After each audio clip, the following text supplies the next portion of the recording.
Meanwhile, in Northern California, a massive wildfire is devastating the state's wine country. The Kincade Fire in Sonoma County doubled in size Sunday, fueled by heavy winds. The flames have already scorched an area roughly twice the size of San Francisco and is threatening 80,000 structures. Wilson Walker joins us now. He's a reporter for our San Francisco station, KPIX. Thank you so much for being with us. The fire doubled in just 24 hours. What are the conditions there in Sonoma County, and how bad is the damage?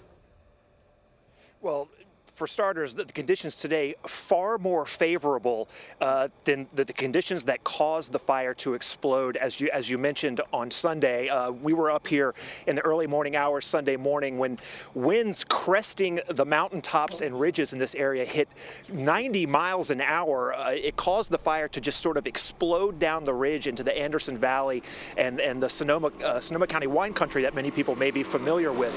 Those winds continued through much of the day yesterday and finally started to back off. So the real push of that fire, sort of overnight Saturday through Sunday morning, late into the day, it has stopped for now. So the conditions certainly more favorable than the winds that caused the fire to just explode over the weekend. Well, the state's largest utility company, PG&E, has shut off power to residents to prevent more fires. Are those outages ongoing, and who's affected by them? Well, there are still 750,000 PG&E customers affected by them. Today, they did start to turn the power back on in some areas of the state where the wind event has passed.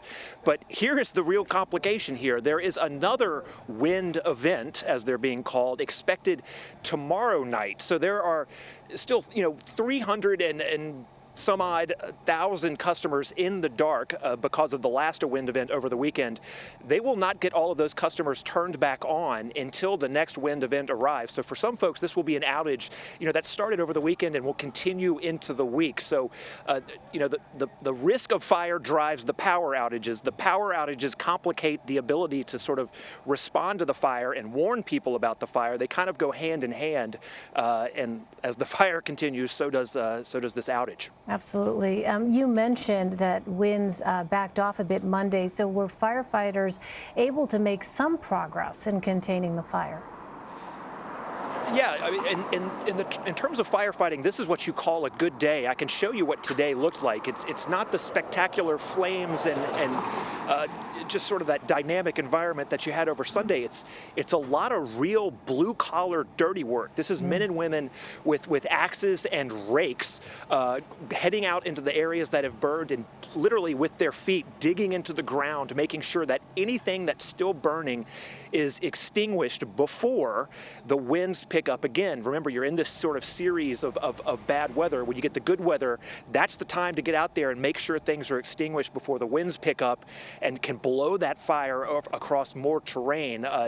Considering what they were facing Sunday night, they did a pretty Sunday morning, they did a pretty fantastic job. That was a lot of wind, a tremendous fire that really could have gone a lot of different directions, but they had 2,000 people out here working on it. And sort of think of the Powell doctrine, right? Just overwhelming force to try to keep that fire from moving as best you can. And in many cases, it works. They were able to save a lot of homes. Yeah, some really incredible images there.